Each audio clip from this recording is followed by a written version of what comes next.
Well, I want to get your take on this too, Vic, because you mentioned again, fans are not in the building. Fans do not see what's going on behind closed doors. They don't know how it is as far as relationships and what's going on. And they're not, here's the thing. They're not the ones putting in the work. They're not the ones, like you said, waking up at 5 a.m. doing all that. So let's move to this because that is the opt-out decisions, J.C. Horn and Israel Mukuamu. And I more so want to get your take on, because I'm sure I know for a fact there are people tuned in right now that do not agree. They think J.C. and Izzy are quitters. They quit on their team. They quit on the fans, whatever. They don't approve of the decision. I've already told you and went on record, don't love it, but I fully respect those guys made a business decision. Wish them nothing but the best. I hope they succeed and flourish, and they'll always be Gamecocks, and I know I'll be cheering from them from afar. Obviously, wanting to have as much success as possible. But you are a guy, Vic, that you've chased the NFL dream. I don't know, maybe you still are, but you know firsthand what J.C. Horn and Israel Mukuamu are preparing to enter to and what they're getting ready for. Just talk, and I know, again, opting out wasn't a thing when you were at South Carolina, right? That's become, like, over the last couple of years, more of a new thing, like guys not playing in bowl games. And because I know a lot of fans love to look at, you were on the team. J.D. Clowney was the consensus number one pick. It started at our school. Yeah. Well, I was just going to say, J.D., yeah, that talk of it did at least. J.D. Clowney was the consensus number one pick in 2013. There are people telling him not even to play the season.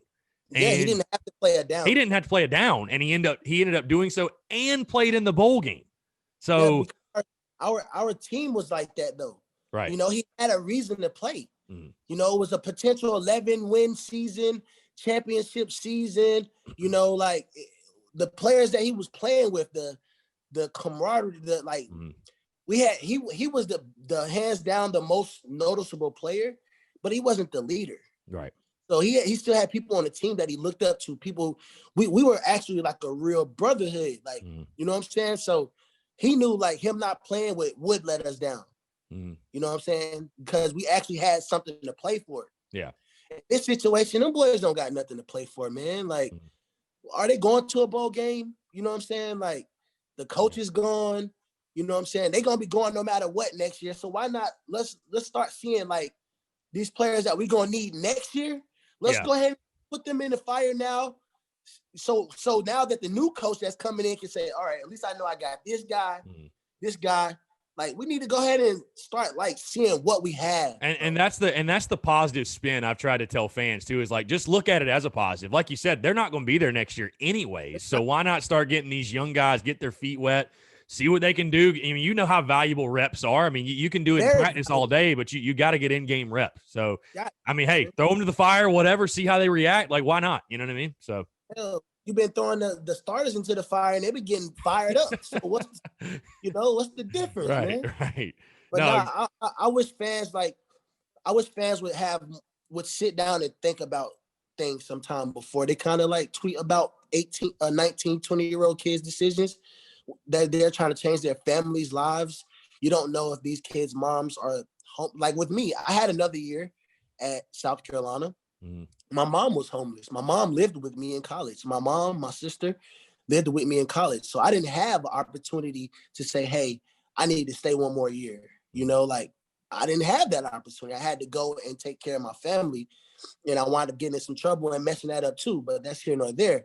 What I'm saying is we don't know their family situation. We don't know what they're really going through in life to where they don't want to jeopardize an injury and lose maybe $2-3 million for a season that's not going to help them progress anymore. So I just say to fans, man, just think about it deeper than what it's like on the outside looking in sometimes. Yeah. No, I think you bring great perspective to it. I really do. Like I said, I think that the guys are doing what's best for them. And like I said, I think fans need to fully support. And like I said, be excited for the guys that are going to play tomorrow. Or on Saturday, right? Be excited for the young bucks that, you never know. I'll ask you this, Vic, by the way, because, there again, social media has been a complete shitstorm. Call it for what it is. Javon Kinlaw goes on, says that Gamecock fans are the worst. I want to hear from your perspective, not necessarily on that tweet, because again, emotions are running high. His coach that he played under just got fired. It's all, kind of swirling.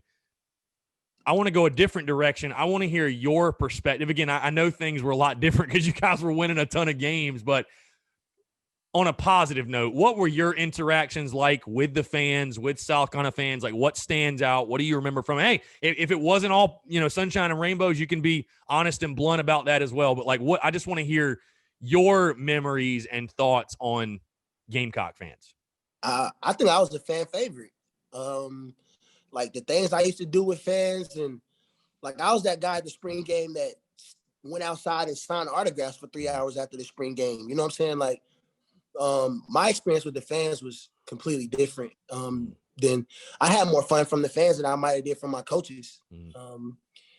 My fan experience at South Carolina was pretty awesome. Even to this day, when I come around the program or come to a game, they show me love. You know what I'm saying? So I don't have. That was probably my best experience with the school. Just the fans, recognizing the talent that I had. Not disowning me as one of the guys who came in with of course you had some of those fans that talked about my history, my troubles and things like that, but can't control every fan, right? Right, for sure. From the most part, man, I disagree with Kinlaw on the Gamecocks fans are the worst. Every fan goes through emotions when their team is losing. And then when they start losing their best players, they also go through their own little emotions too. So you gotta understand, man, some of these alumni fans are like players. They feel the same way me and my old teammates feel about the school. They got that same type of passion. You know what I'm saying? So I don't know. You just gotta channel it. Hopefully he comes out with a tweet and maybe explains a little bit more on why he said it or what made him say it. But I think fans shouldn't take it to the most right now. You know what I'm saying? Give him an opportunity to redeem himself, but he's and like I said, I think emotions are flying high, man. I get it, and it's unfortunate. It's just disappointing. I think if nothing else for most fans. Let's move into the future. Let's move into the future. One last thing, though. Go ahead. With the quitter thing, I don't like that. I don't like that they're calling them quitters. It's a business decision. It's not being a quitter, bro. Like they could have opted out before the season started and still had a damn near the same position that they would have in the draft. So let's not call them quitters. Let's just say they made a business decision for themselves. That's it. And I agree. And like I've said this week, and I'll say it again. Even if you feel that way, just don't put it on social media. Like that's the best. Yeah, just keep it to yourself, right? I mean, we all feel certain types of ways about different things, but right. Just keep it locked in.